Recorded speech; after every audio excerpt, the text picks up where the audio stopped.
Thomas Brennan's work boot hit the barn floor with a hollow thud that shouldn't exist.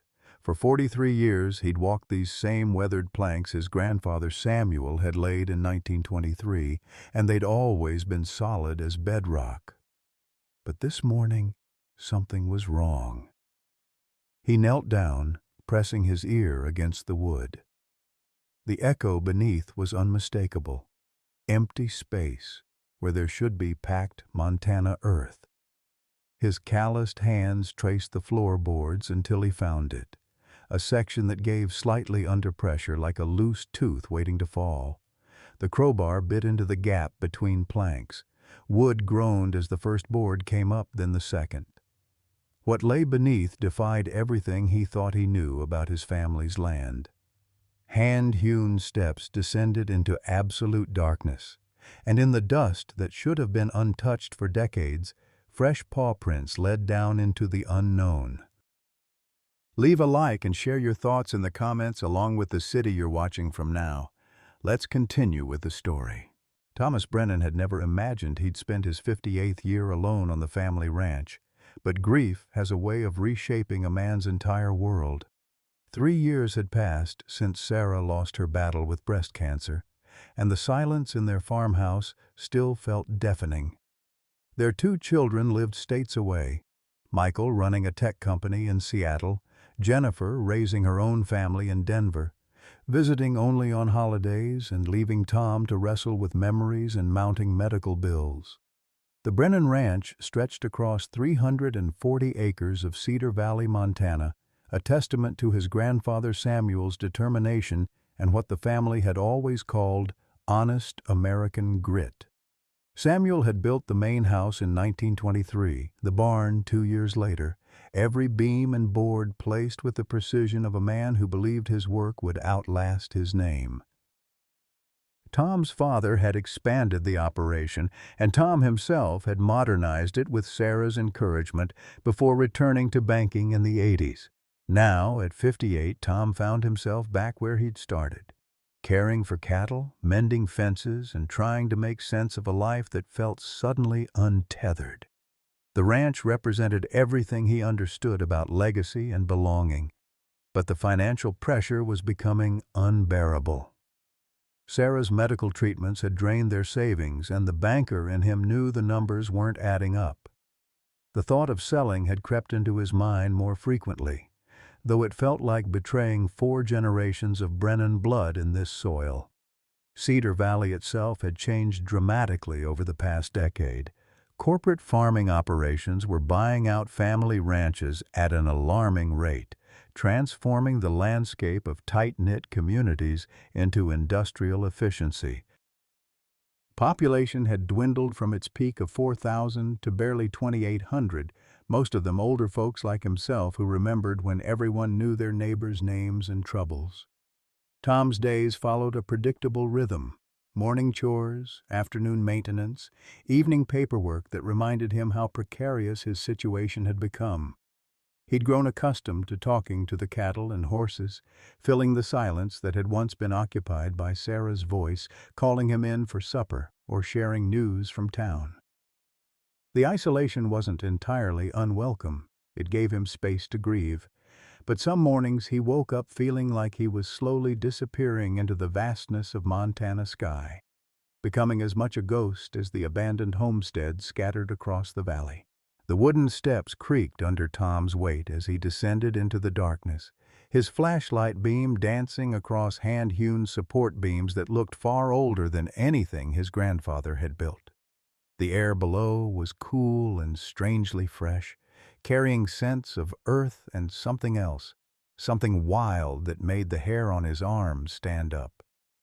20 feet down, the tunnel opened into a chamber large enough for a man to stand upright. Tom's light swept across the space, revealing careful stonework and timber supports that spoke of professional construction. This wasn't some hastily dug root cellar or storm shelter. Someone had invested serious time and skill in creating this underground room, and they'd done it with the intention of it lasting. Against the far wall, a collection of items caught his attention: a wooden crate, several glass jars, and what looked like a bedroll.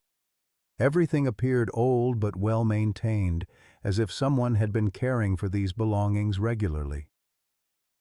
Tom approached slowly, his boots echoing in the confined space.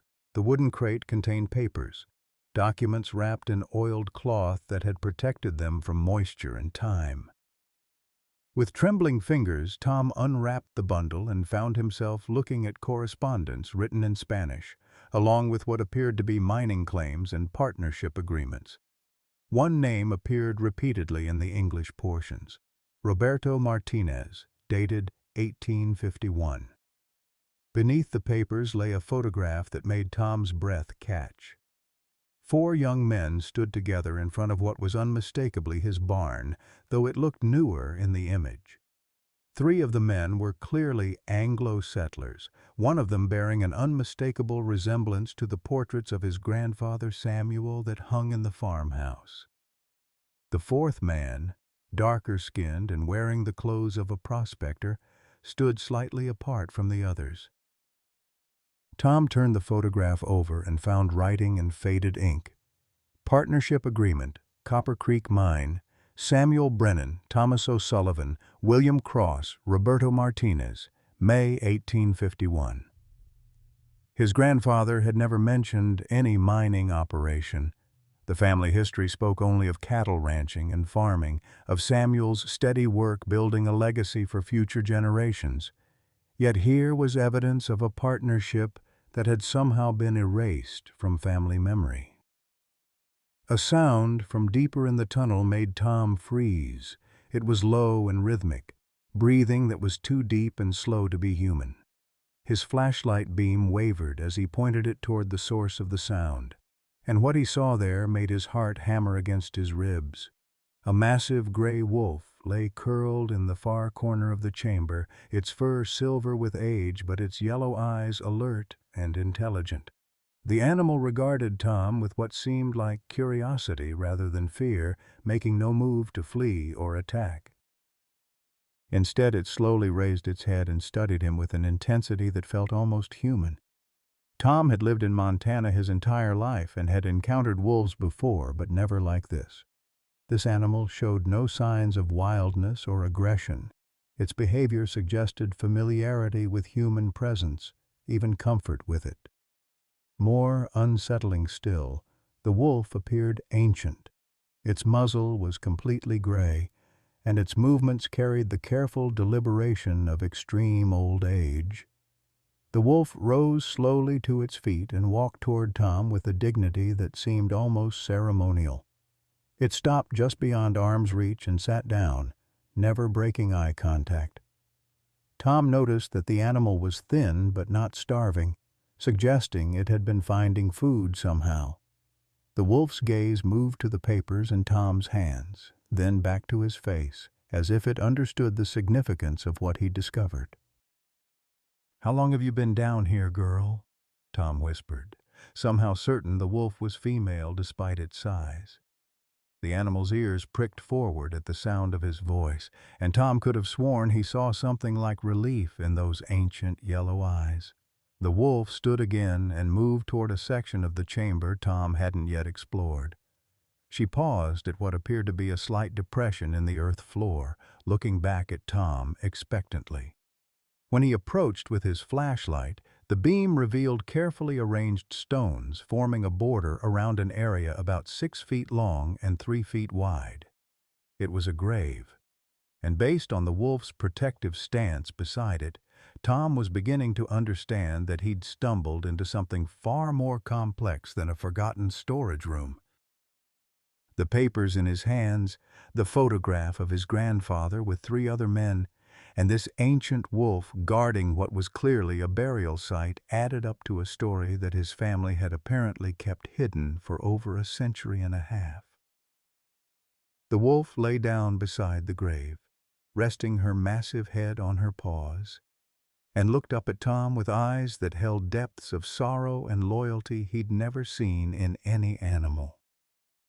Whatever had happened in this chamber in 1851, this remarkable creature had been keeping watch over it ever since. Tom spent the rest of that morning in the Millbrook Historical Society, a cramped building that smelled of old paper and dust, searching through records that most folks hadn't touched in decades. The volunteer librarian, Mrs. Henderson, seemed delighted to have someone interested in the town's early history, though she kept glancing at him with the kind of curiosity that suggested word about his discovery might already be spreading through Cedar Valley's gossip network. The Martinez name appeared in multiple documents from 1851, confirming what Tom had found in the tunnel. Roberto Martinez had indeed been a legitimate prospector who'd filed mining claims in the area. More troubling still, there was a missing person report filed by his pregnant wife, Maria, in December of that year. According to her statement, Roberto had left their camp to meet with 3 Anglo partners about finalizing their mining agreement and had never returned. The 3 names listed as Roberto's last known contacts made Tom's stomach clench: Samuel Brennan, Thomas O'Sullivan, and William Cross. These weren't just random business associates. They were the founding fathers of Cedar Valley, men whose names graced streets and buildings throughout the town. Thomas O'Sullivan had donated the land for the first church. William Cross had established the town's first bank. And Samuel Brennan, Tom's own grandfather, was remembered as the steady rancher who'd helped stabilize the local economy during the territory's early years. But according to these records, all 3 men had suddenly acquired significant wealth in the months following Roberto's disappearance. Property purchases, business investments, and charitable donations that seemed far beyond what their previous circumstances should have allowed. The pattern was subtle but unmistakable to someone with Tom's banking background. It looked exactly like men who'd come into unexpected money and were trying to legitimize it quickly. By late afternoon, Tom found himself standing on the front porch of Margaret O'Sullivan's house, holding a manila folder full of photocopied documents and struggling with how to begin this conversation. Maggie had been Sarah's closest friend, and she'd been a rock of support during those awful final months. She was also the great-granddaughter of Thomas O'Sullivan, a woman who'd spent her entire life proud of her family's role in founding Cedar Valley. Maggie answered the door wearing her gardening clothes, her silver hair pulled back in a practical ponytail, and her face lit up with the warm smile that had comforted him through so many difficult days. That smile faded quickly when she saw his expression. "Tom, what's wrong? You look like you've seen a ghost." "Maybe I have," Tom said quietly. "Maggie, I need to show you something. It's about our families, about things that happened a long time ago that maybe we should have known about." They sat at her kitchen table, the same place where she and Sarah had planned church socials and worried over their children's futures, while Tom spread out the historical documents alongside the photograph from the tunnel.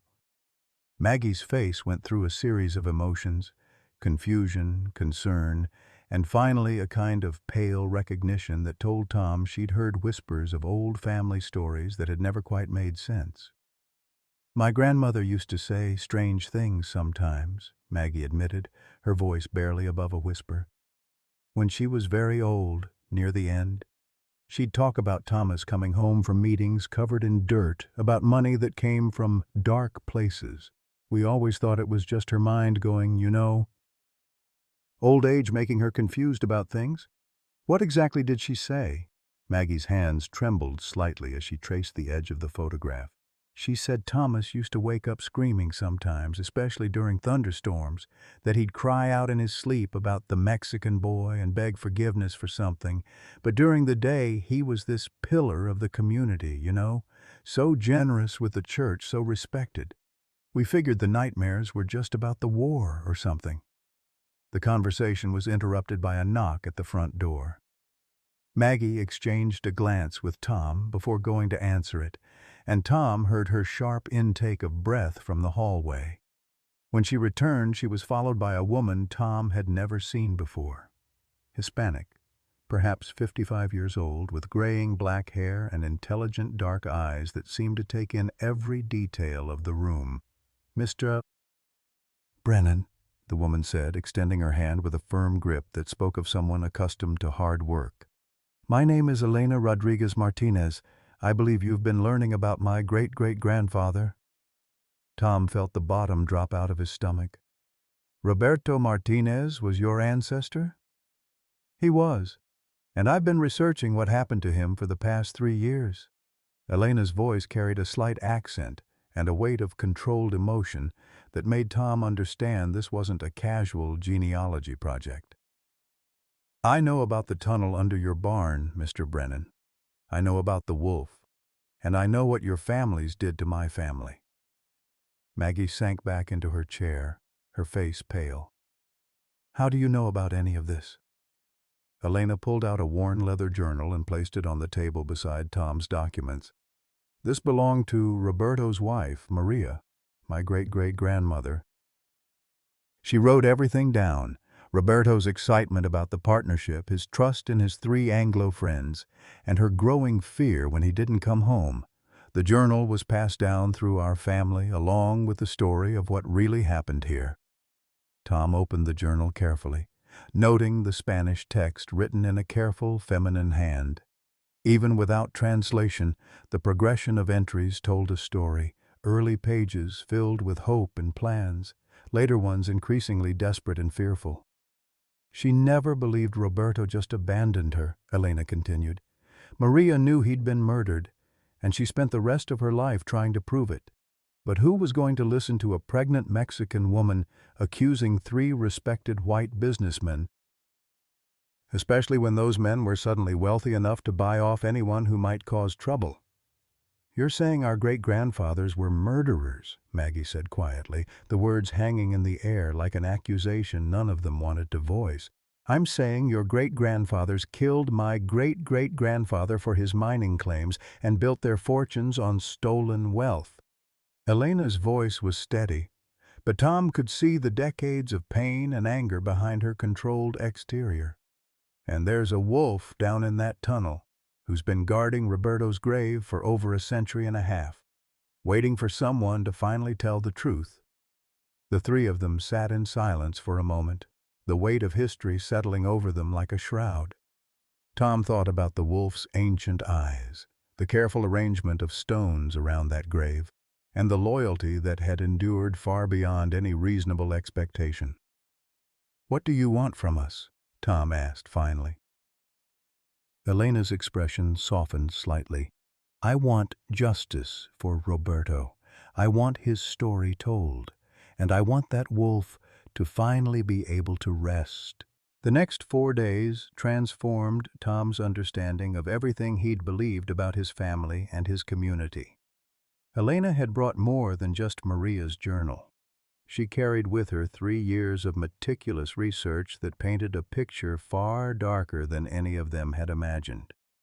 The 3 women worked together in an unlikely alliance, driven by a shared need to understand the truth, no matter how painful it might prove to be. Elena's investigation had uncovered records that the Millbrook Historical Society had somehow overlooked or chosen to ignore. Mining claims filed by Roberto Martinez in early 1851 showed significant copper deposits across what was now the Brennan Ranch and surrounding properties. The geological surveys Roberto had commissioned revealed potential wealth that would have been staggering by the standards of the time, enough to transform 3 struggling settlers into the founding fathers of a prosperous town. But Elena's most damning evidence came from her great-great-grandmother's journal entries, which Maggie painstakingly translated from Spanish with help from Father Miguel at St. Catherine's Catholic Church. Maria's words painted Roberto as a generous man who believed deeply in the American promise that hard work and partnership could overcome the prejudices of the old world. He'd approached Samuel, Thomas, and William not as competitors, but as potential allies, offering to share his discoveries in exchange for help navigating the complex territorial laws governing mining claims. Listen to this entry from November 1851, Maggie read aloud, her voice trembling slightly. Roberto came home today with such excitement. He says his Anglo friends have agreed to help him file proper claims with the territorial authority. They want to meet tomorrow at the place he showed them, to finalize the partnership papers. I have made his favorite meal to celebrate, but something in his eyes troubles me. He is happy, yes, but also nervous, like a man who senses danger but cannot name it. Elena had found the entry dated 2 days later, written in handwriting that grew increasingly frantic as the words progressed. Roberto has not returned. I walked to the meeting place this morning, but there was no sign of him or the others. When I asked in town about Mr. Brennan and his friends, people told me they had not been seen for 2 days either. But tonight, I saw smoke from the Brennan place and lights in the O'Sullivan cabin. They are there. Why is Roberto not with them? The final entries documented Maria's growing desperation as she sought help from territorial authorities, only to be told that Mexican prospectors often abandoned their claims and disappeared into the mountains. No one seemed willing to investigate the disappearance of a man whose only crime was trusting the wrong people. Tom found himself spending hours in the tunnel with the wolf, whom Elena had told them was called Luna, a name passed down through family stories about the loyal creature who'd refused to leave Roberto's grave. Luna seemed to understand that something was changing. She watched Tom carefully as he examined every inch of the chamber, and she showed him things he'd missed on his first exploration. In a crevice behind loose stones, Luna led him to a cache of Roberto's personal belongings that had somehow survived nearly 2 centuries underground. A rosary with silver beads that caught the flashlight beam like tiny stars. A letter written in Spanish that proved to be Roberto's final communication to Maria, expressing his love for her and his unborn child, along with his hope that their partnership with the Anglo settlers would create a better future for their family. Most significantly, Luna showed Tom where Roberto had hidden a detailed map of all his mining claims, marked with precise geological notations that revealed the true scope of his discoveries. The copper deposits extended far beyond what Tom had inherited, encompassing most of downtown Cedar Valley and several neighboring ranches. Roberto hadn't just stumbled onto a small claim. He'd identified mineral wealth that could have supported an entire community for generations. But it was Elena's discovery at the county courthouse that provided the final piece of the puzzle. Hidden in property transfer records from late 1851 and early 1852, she'd found evidence of how Samuel, Thomas, and William had systematically claimed Roberto's discoveries as their own. They'd filed new mining claims using Roberto's exact geological descriptions, but listing themselves as the original discoverers. When territorial authorities had finally arrived to survey the area, they'd found 3 established claims backed by detailed documentation and no sign of any Mexican prospector. They didn't just kill him, Elena explained as the 3 of them sat around Maggie's kitchen table surrounded by documents and maps. They erased him. They took his work, his discoveries, his very existence, and made it their own. Roberto Martinez became a footnote in someone else's story, if he was remembered at all. The emotional weight of these revelations was taking its toll on all of them. Tom found himself unable to sleep, haunted by images of his grandfather as a young man capable of cold-blooded murder. Everything he'd been taught about Samuel Brennan, his integrity, his hard work, his commitment to building something lasting for his family, now seemed like elaborate fiction designed to cover up the truth about how the Brennan fortune had really begun. Maggie was struggling with her own crisis of faith and identity. The O'Sullivan family had been pillars of St. Catherine's Catholic Church for over a century. Thomas O'Sullivan's generous donations had built the original sanctuary, and generations of O'Sullivans had served as deacons, choir leaders, and Sunday school teachers. The idea that this legacy was built on blood money challenged everything Maggie had believed about her family's place in God's plan. "How do I continue going to church?" she asked one evening as they worked through Maria's journal entries. "How do I sit in pews that were paid for with stolen money and pray to a God who let this happen for 170 years?" Elena's response surprised them both with its gentleness. "Maybe God didn't let it happen. Maybe God sent Luna to keep the truth alive until people like you were ready to hear it." The wolf had indeed become central to their understanding of what had occurred in that chamber.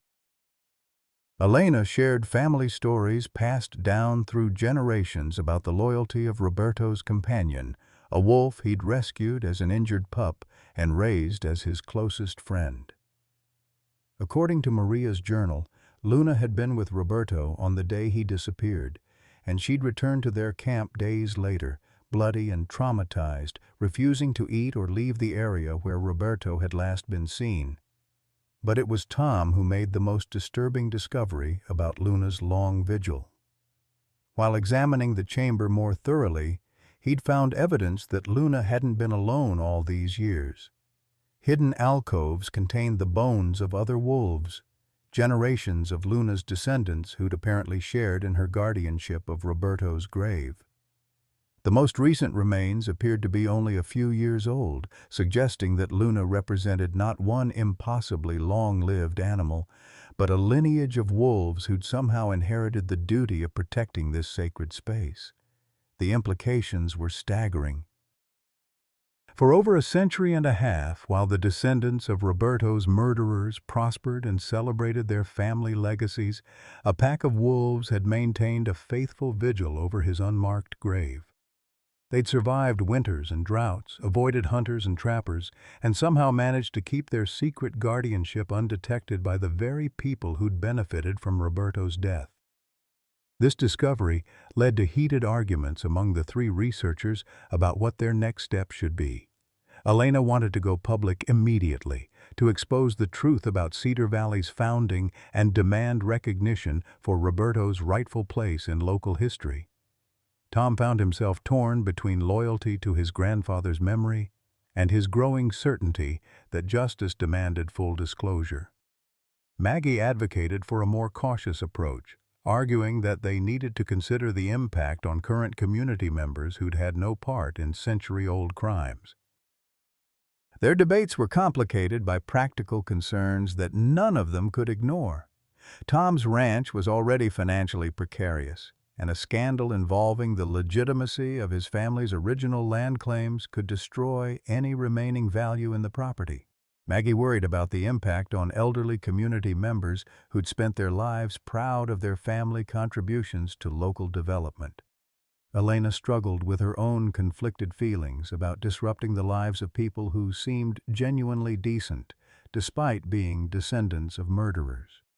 But Luna herself seemed to be growing weaker with each passing day, as if the approach of long-delayed justice was finally allowing her to release her burden. Tom found her spending more time lying motionless beside Roberto's grave, and she'd begun refusing the food Elena brought her. Dr.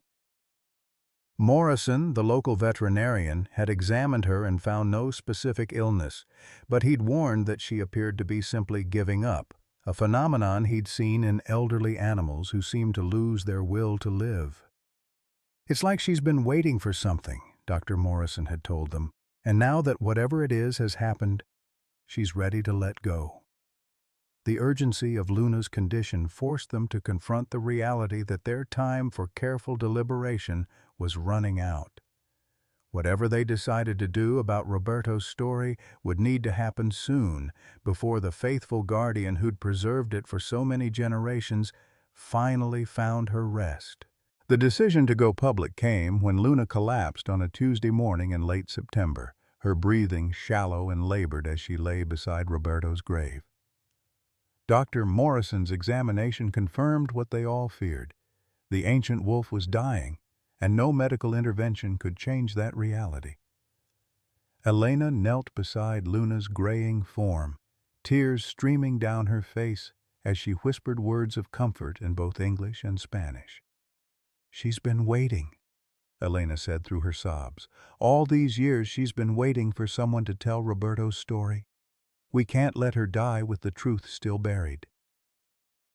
Tom made the phone call to the Millbrook Gazette that afternoon, his hands shaking as he dialed the number. Editor Janet Walsh had known Tom since they were children, and her initial skepticism gave way to stunned silence as he outlined what they'd discovered. Within hours, Walsh was standing in the tunnel chamber, her camera flash illuminating Luna's protective stance beside the carefully arranged stones that marked Roberto's final resting place.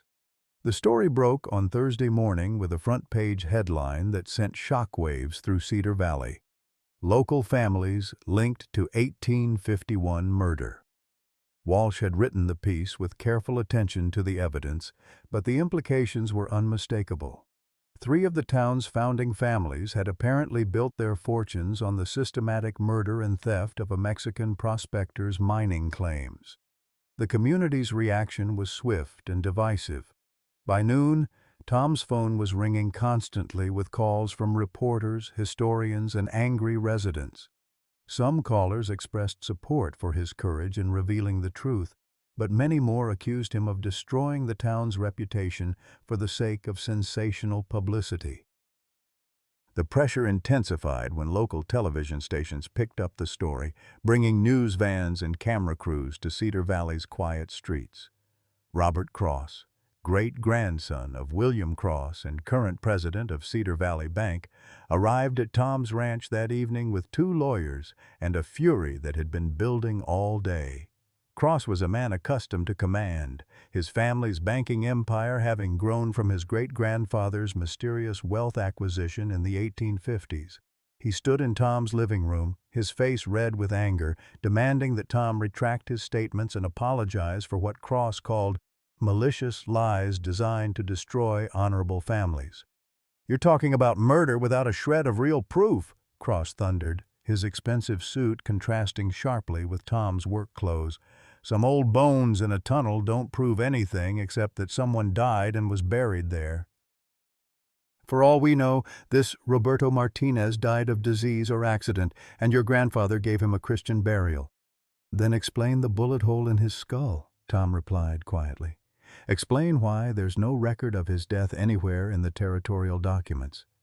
Explain why your great-grandfather, my grandfather, and Thomas O'Sullivan all suddenly acquired significant wealth in the months after Roberto disappeared."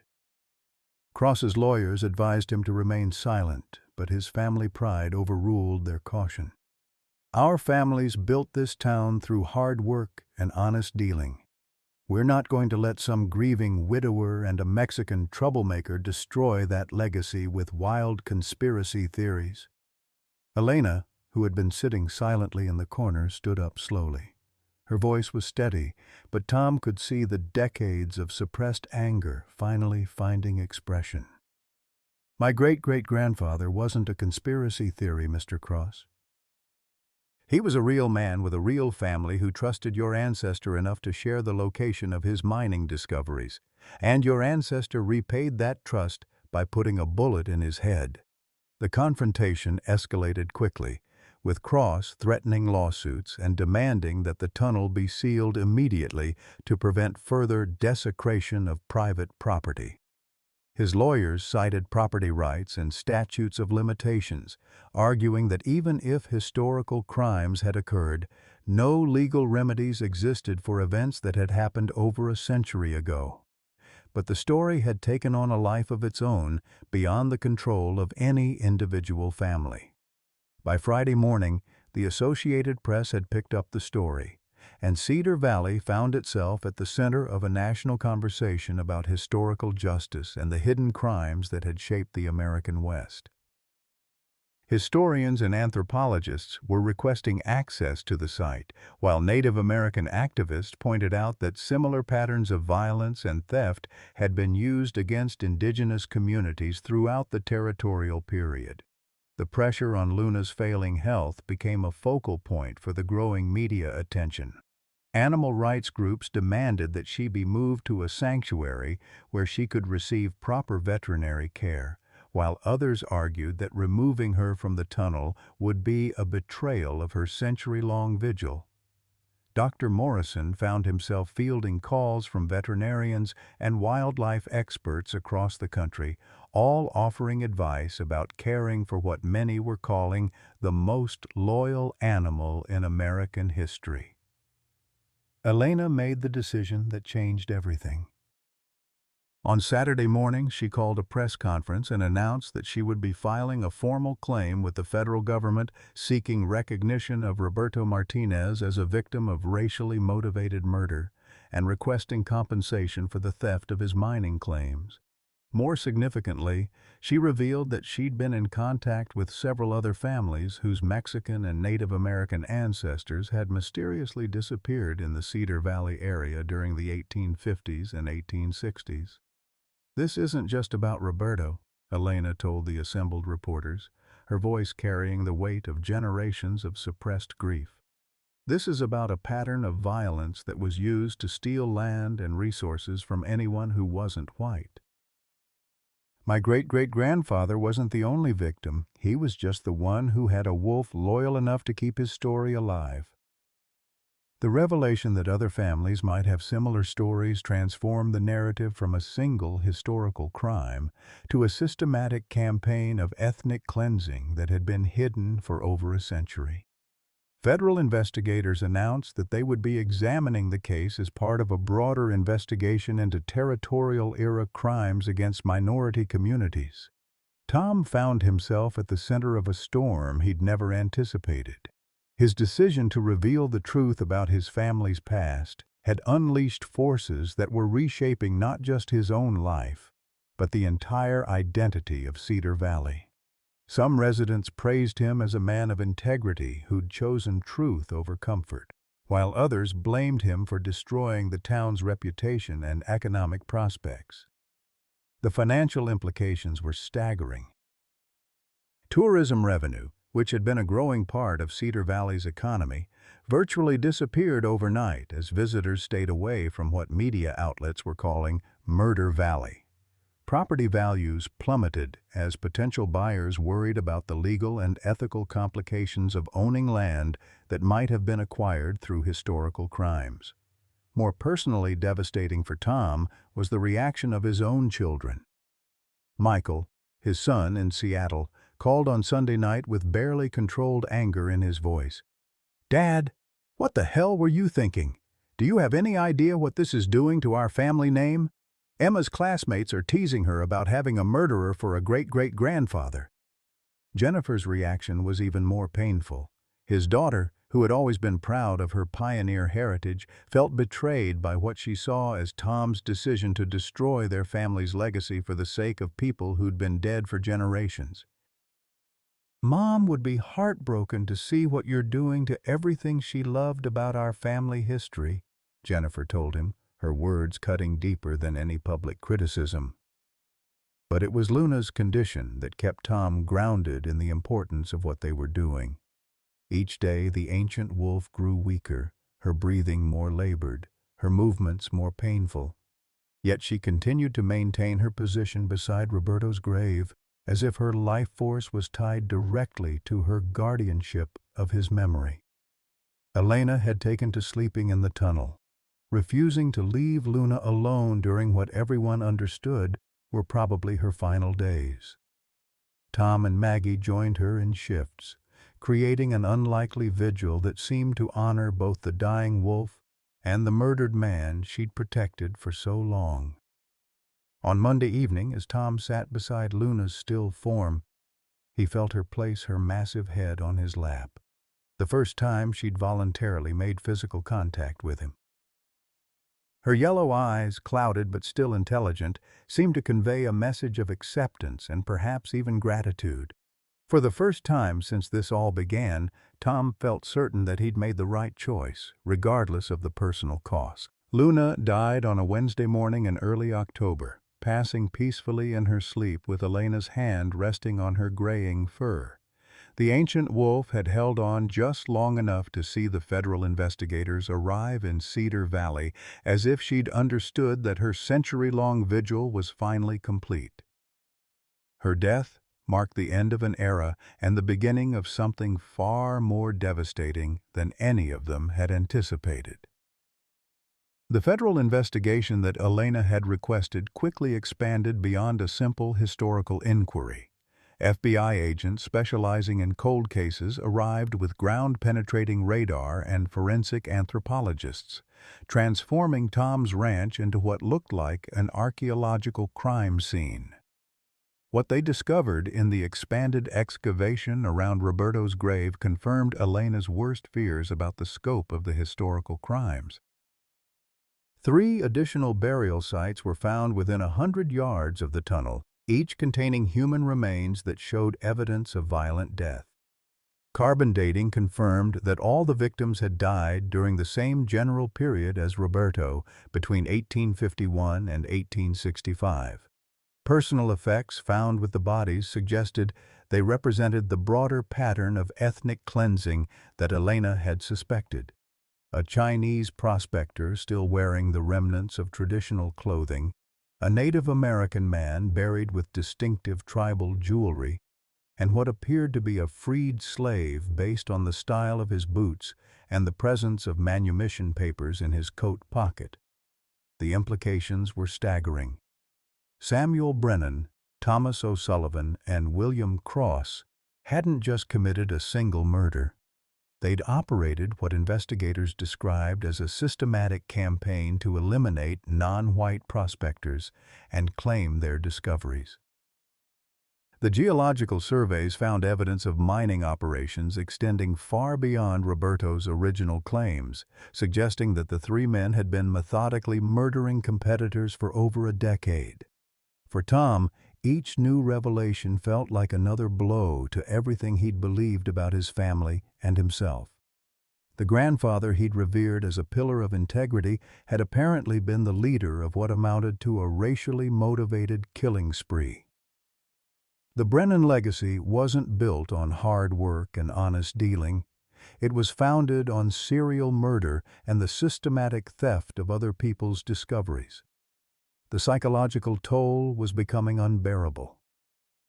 Tom found himself unable to eat or sleep, haunted by visions of his grandfather as a young man cold-bloodedly executing people who'd trusted him. Every family photo, every story he'd been told about Samuel's character, every lesson about integrity and hard work felt like it had been tainted by blood.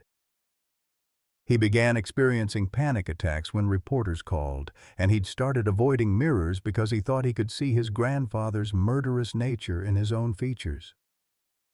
Maggie wasn't faring much better. The discovery that Thomas O'Sullivan had been part of a serial killing operation destroyed her faith in everything she'd believed about her family's Catholic values and charitable spirit. The church that her great-grandfather had helped build, the stained glass windows that bore the O'Sullivan name, the scholarship funds established in the family's honor, all of it was revealed to be monuments to blood money. Her crisis of faith deepened when Father Miguel informed her that the church hierarchy was considering removing all O'Sullivan memorials from St. Catherine's. The bishop had concluded that continuing to honor the family name would be inappropriate given the evidence of their involvement in racially motivated murders. Maggie's own position as head of the church's charitable committee became untenable when other parishioners began questioning whether her family's historical donations should be returned to the descendants of their victims. "I can't even pray anymore," Maggie confided to Tom during one of their evening vigils at Luna's grave. "Every time I try to talk to God, all I can think about is how He let this happen. How He let my family profit from murder for 5 generations, while the victims' families suffered in poverty and obscurity." Elena was facing her own unexpected crisis. The federal investigation had confirmed Roberto's murder and the theft of his mining claims, but it had also revealed the true scope of the crimes committed by the 3 founding families. The monetary value of the stolen mining rights, calculated with modern assessments and compound interest, exceeded $40 million. Elena suddenly found herself at the center of discussions about massive financial reparations that could bankrupt not just the descendant families, but the entire town of Cedar Valley. The legal complexities were overwhelming. Lawyers representing various victim families were filing competing claims for compensation, while descendants of the perpetrator families were arguing that they couldn't be held financially responsible for crimes committed by people who'd been dead for over a century. The federal government was examining whether the systematic nature of the killings constituted crimes against humanity that would override normal statutes of limitations. But the most devastating blow came when Tom's own children made their final judgment about his decision to reveal the family's dark history. Michael called on a Thursday evening, his voice cold with a finality that Tom had never heard before. "Dad, Jennifer and I have been talking and we've decided that we can't be associated with this anymore. We're changing our last name, and we don't want Emma and the boys to have any connection to the Brennan family. We think it would be best if you didn't contact us for a while. Maybe a long while." The words hit Tom like physical blows. His son was disowning him, cutting off his grandchildren from any relationship with him, erasing the family connections that had given Tom's life meaning. Jennifer's follow-up call was even more painful. "Mom always said that family was the most important thing," his daughter said, her voice breaking with emotion. "But you chose dead strangers over your living family. You chose some Mexican prospector and a wolf over your own children and grandchildren. I hope it was worth it, Dad, because it's cost you everything that should have mattered to you." The community's reaction was equally devastating. Cedar Valley's economy, already struggling with the decline of family farming, collapsed almost overnight.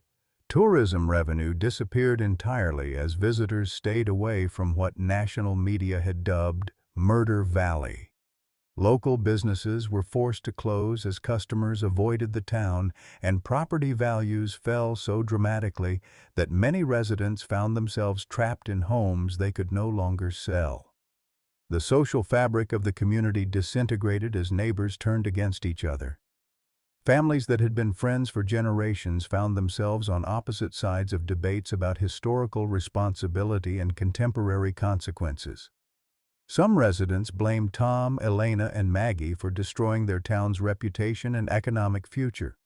Others argued that the truth, however painful, was necessary for genuine healing and justice. Tom's financial situation became desperate as legal bills mounted and his ranch's value evaporated. The property that had been worth over $1 million before the revelations was now considered unsellable due to its association with historical murders. His savings were depleted by attorney fees, and he faced the very real possibility of losing everything his family had built over 4 generations. The irony wasn't lost on him that his decision to do the right thing, to honor Roberto's memory and seek justice for historical crimes, had resulted in the destruction of his own life and the alienation of everyone he loved. As he sat alone in his empty house, listening to the wind howl across the Montana plains, Tom wondered if choosing truth over comfort had been the right decision after all. The truth that changed everything came from an unexpected source, Samuel Brennan's own words, preserved in a leather-bound journal that Tom discovered while clearing out his grandfather's old desk in preparation for selling the ranch. Hidden behind a false back panel that Tom had never noticed in 40 years of using the desk, the journal contained entries spanning from 1850 to 1923, written in his grandfather's careful handwriting. The early entries revealed a Samuel Brennan that Tom had never imagined, a young man consumed with racial hatred and a twisted vision of manifest destiny that justified any action taken against non-white settlers. But as Tom read deeper into the journal, a different story began to emerge, one that cast the events of 1851 in an entirely new light. Samuel hadn't been the leader of the killing spree. According to his own private confessions, he'd been the reluctant follower, manipulated and threatened by Thomas O'Sullivan and William Cross into participating in what had started as a single murder and escalated into a campaign of systematic elimination. The journal entries from late 1851 showed a man tormented by guilt and fear, trapped in a conspiracy that had grown far beyond what he'd originally agreed to support. The entry dated November 15, 1851, was particularly revealing. O'Sullivan and Cross have gone mad with greed. What began as one terrible act to secure Roberto's claims has become an appetite for blood that seems to grow with each killing.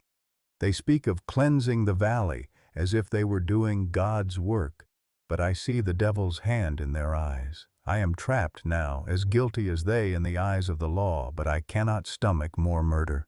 Even more shocking was Samuel's revelation about Luna. The wolf hadn't belonged to Roberto at all. She'd been Samuel's own companion, a pup he'd rescued and raised from infancy.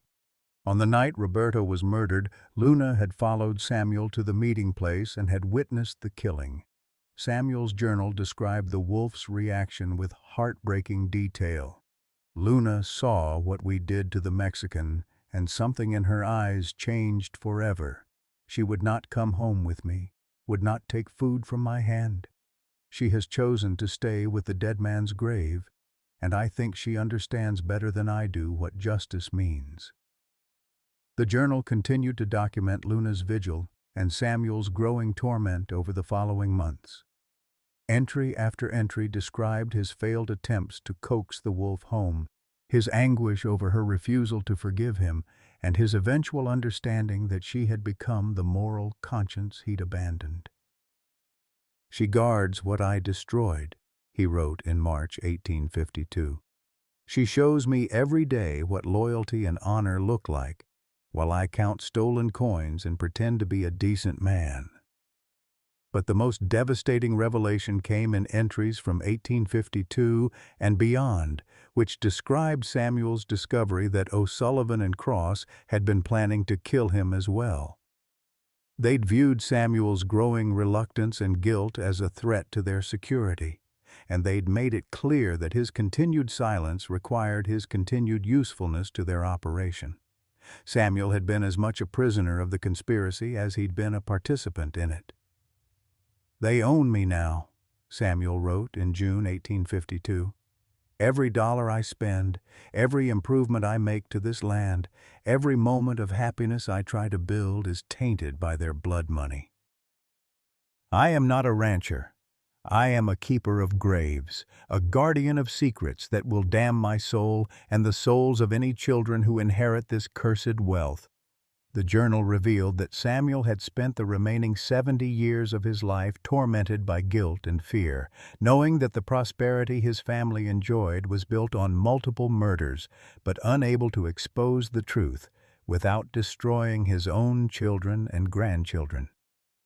He'd made numerous attempts to find and compensate Roberto's family, but his efforts had been blocked by O'Sullivan and Cross, who'd threatened to implicate him as the ringleader if he tried to make amends. Most heartbreaking of all were Samuel's final entries, written shortly before his death in 1923. He'd hidden money and property deeds in various locations around the ranch, intending for future generations to find them along with instructions for returning the stolen wealth to its rightful owners. But he died before he could tell anyone where these caches were hidden or how to access them.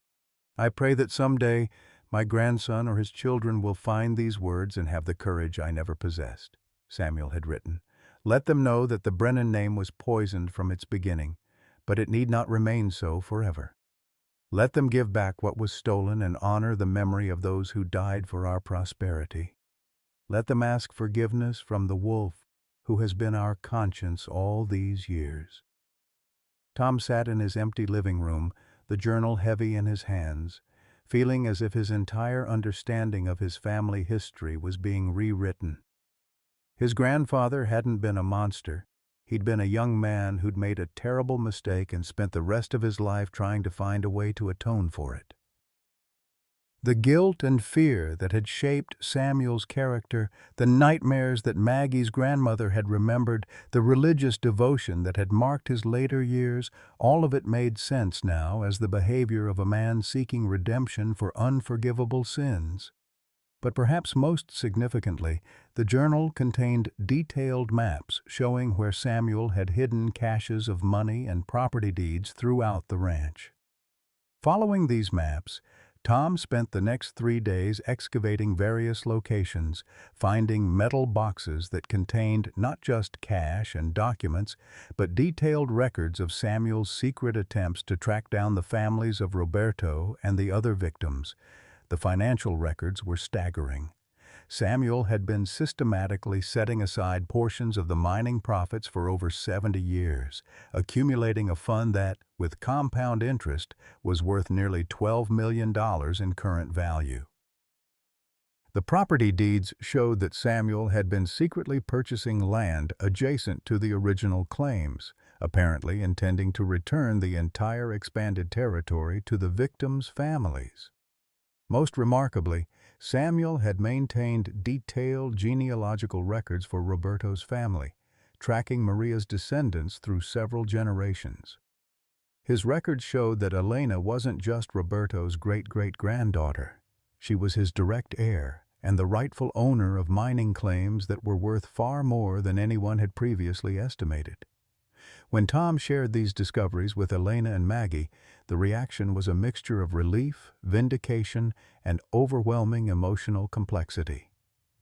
Elena wept as she read Samuel's anguished attempts to locate and help Roberto's family, realizing that at least one of the men responsible for her ancestor's death had been tormented by guilt for his entire life.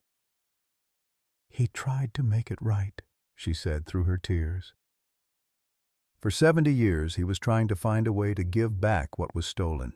He was trapped by the other two, but he never stopped feeling guilty about what they made him do.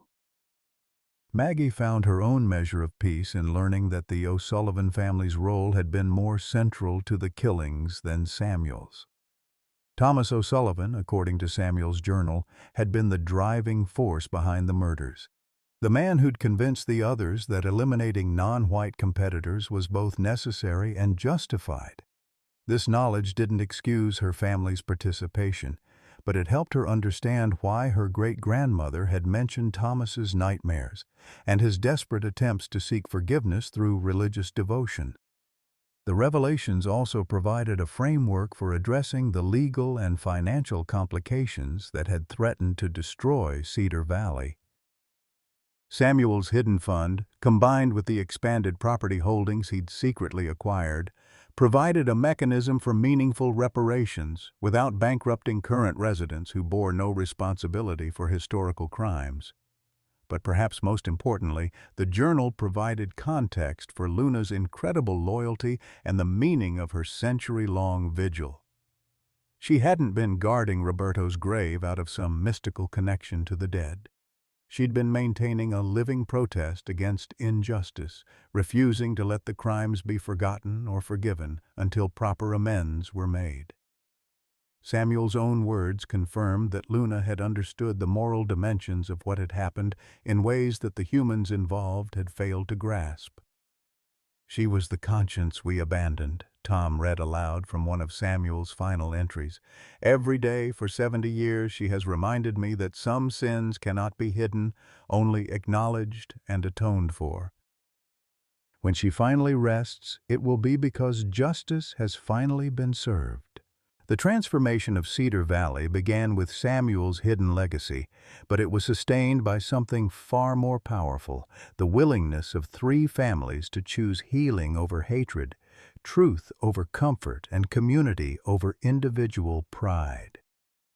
Tom's discovery of his grandfather's secret fund provided the financial foundation for reparations, but Elena's decision to use that money for community building rather than personal enrichment became the moral foundation for Cedar Valley's rebirth. Elena stood before a packed town hall meeting 6 months after Luna's death, holding the deed to the expanded Brennan Ranch properties that Samuel's journals had revealed. The legal proceedings had been complex, but federal investigators had ultimately concluded that Samuel's hidden documentation provided clear evidence of his intent to return the stolen wealth to its rightful owners. Elena was now, legally and morally, the owner of nearly 2,000 acres of some of Montana's most valuable land. "I could take this land and sell it," Elena told the assembled crowd, many of whom had spent the previous months treating her as an enemy who'd destroyed their town's reputation. "I could take the mining rights and the timber rights and the water rights and become very wealthy. That would be justice, of a sort." But Roberto didn't come to Cedar Valley to get rich. He came here because he believed in the American promise that people of different backgrounds could work together to build something better than what they could create alone. Elena's proposal was ambitious and unprecedented. She wanted to establish the Cedar Valley Truth and Reconciliation Center, using Samuel's land and hidden funds to create a place where communities across the American West could confront their own hidden histories of violence and exploitation. The center would include a museum documenting the real story of westward expansion, an educational facility for teaching conflict resolution and restorative justice, and a working ranch that would demonstrate sustainable agriculture practices developed through collaboration between Anglo, Latino, and Native American farming traditions. Tom found himself volunteering to be the center's first caretaker, a role that would allow him to remain on the land his family had worked for 4 generations while serving a purpose that honored rather than concealed its true history. The position paid modestly, but it offered something he'd discovered was far more valuable than financial security: the opportunity to spend his remaining years building something positive from the wreckage of his family's legacy. "My grandfather spent 70 years trying to find a way to atone for his mistakes," Tom told the town meeting. "I want to spend whatever years I have left proving that redemption is possible, that people can change, that communities can heal from even the deepest wounds." Maggie's transformation was perhaps the most remarkable of all. The woman who'd lost her faith in the wake of learning about her family's complicity in murder had found a new kind of spiritual calling in the work of community healing. She'd used her retirement savings to establish a scholarship fund for students studying conflict resolution and restorative justice, and she'd become a nationally recognized speaker on the topic of how communities could address historical trauma. "I learned that faith isn't about believing that good people always get rewarded and bad people always get punished," Maggie explained to a group of visiting clergy who'd come to study Cedar Valley's reconciliation process. "Faith is about believing that healing is possible, that truth can lead to forgiveness, that love is stronger than hatred, even when it takes a century and a half to prove it." The economic transformation of Cedar Valley exceeded everyone's expectations. The Truth and Reconciliation Center attracted visitors from around the world: historians, educators, activists, and ordinary people seeking to understand how communities could confront difficult truths and emerge stronger. The dark tourism that officials had feared instead became healing tourism, with visitors coming not to gawk at historical crimes, but to learn from a community's courageous response to them. Local businesses that had initially suffered from the scandal found new purposes serving the center's educational mission. The old Millbrook Gazette became a publishing house specializing in books about historical justice and community healing. The Cedar Valley Museum expanded to include exhibits about the real experiences of minority settlers in the American West. Even St. Catherine's Catholic Church became a pilgrimage site for people interested in how religious communities could address the sins of their past while maintaining their faith in the possibility of redemption. Tom's relationship with his children remained strained, but Samuel's journals had provided context that slowly began to change their perspective. Michael and Jennifer still struggled with having a family name associated with historical murders, but they'd begun to understand that their father's decision to reveal the truth had been motivated by conscience rather than malice. More significantly, their own children had become fascinated by the story of Luna's loyalty and Roberto's dream of inclusive community, asking to visit the ranch to see where the wolf who protected the truth had lived. The most meaningful reconciliation came when Elena was contacted by other families whose ancestors had been victims of the O'Sullivan Cross killing spree. The Chinese-American family of the murdered prospector, the Native American tribe whose member had been killed for his mineral claims, and the descendants of the freed slave who'd been murdered for his gold discoveries all came to Cedar Valley for a memorial ceremony that honored all the victims whose stories had been hidden for over a century. Standing beside Luna's grave during the memorial service, Elena read from a letter that Roberto had written to his unborn child, found among Samuel's carefully preserved documents. "I come to this new land, believing that a man's worth should be measured by his character and his willingness to work, not by the color of his skin or the language he speaks. I dream of a place where our child can grow up knowing neighbors of all backgrounds, where differences are seen as strengths rather than threats, where justice means the same thing for everyone." The letter continued with Roberto's vision for the mining partnership. "I have asked Samuel, Thomas, and William to share in my discoveries, not because I need their help to extract the minerals, but because I believe that shared prosperity creates stronger communities than individual wealth. If we succeed together, perhaps we can build something in this valley that demonstrates how Americans of different backgrounds can create a better future for all our children." The irony that Roberto's murderers had destroyed precisely the kind of inclusive community he'd hoped to create wasn't lost on anyone present at the memorial. But Elena's closing words transformed that irony into inspiration. Roberto's dream didn't die with him. It waited, protected by Luna's faithfulness and Samuel's guilty conscience, until we were ready to make it real. Today, we begin building the community Roberto envisioned, not just for his descendants, but for all of ours. As the memorial service concluded, Tom found himself thinking about legacy in ways he'd never considered before. His grandfather had left him land and money, but he'd also left him a choice: perpetuate the lies that had enriched the family, or have the courage to face the truth and work for justice. Luna had spent over a century maintaining that choice in perfect clarity, never allowing the moral questions to be forgotten or the victims to be erased. Walking back to the small cabin where he now lived, Tom realized that he'd gained something more valuable than everything he'd lost. For the first time in his 58 years, he knew exactly who he was and what his life was meant to accomplish. The burden of hidden family shame had been replaced by the purpose of public service. The isolation of guilt had been transformed into the community of healing.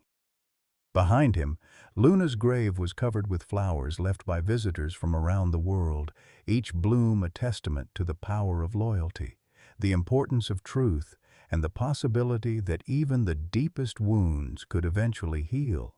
Sometimes the hardest truths lead to the greatest happiness. Tom Brennan thought he'd lost everything when he discovered his family's dark secret buried beneath his barn.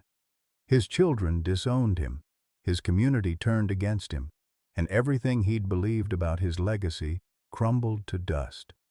But in choosing truth over comfort, he found something far more valuable than inherited wealth. He found purpose, peace, and a community built on genuine foundations rather than hidden lies. Like Luna, the faithful wolf who guarded Roberto's grave for over a century, we sometimes must endure long seasons of loneliness and misunderstanding before truth brings its rewards. Tom's courage to face his family's painful history didn't just honor the murdered victims. It freed his own soul from the burden of unknowing complicity. In the end, he gained a life of meaning, helping others find healing through honest confrontation with difficult truths. The path from inherited shame to earned redemption isn't easy, but it leads to the kind of deep satisfaction that no amount of comfortable denial can provide. Sometimes we must lose everything we thought mattered to discover what actually does. What family stories or community narratives have you questioned over the years? Have you ever had to choose between comfortable silence and difficult truth? Share your thoughts below. Your experience might help someone else find their courage.